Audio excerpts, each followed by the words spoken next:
daghat alan tuson, makapahiyong gihapon, walay angay nga kabalakan,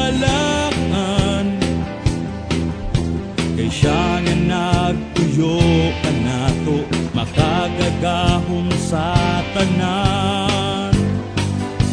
Pagkaanindot ang kinabuhing Kristohanon, bisan daghag alan tuson, makapahiyong gihapon, walay angay nga kabalakan, kay siya nga nagtuyo kanato, makagagahom sa tanan.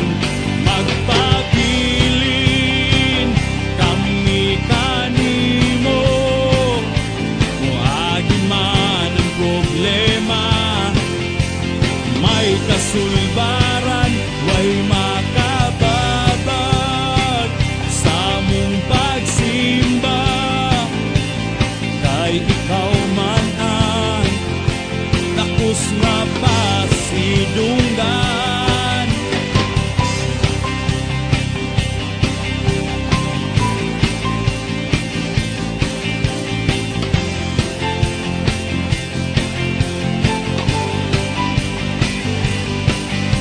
Pagkaanindot ang kinabuhing Kristohanon, bisan daghag alan tuson, makapahiyong gihapon, walay angay nga kabalakan, kay siya nga nagtuyo kanato, makagagahom sa tanan.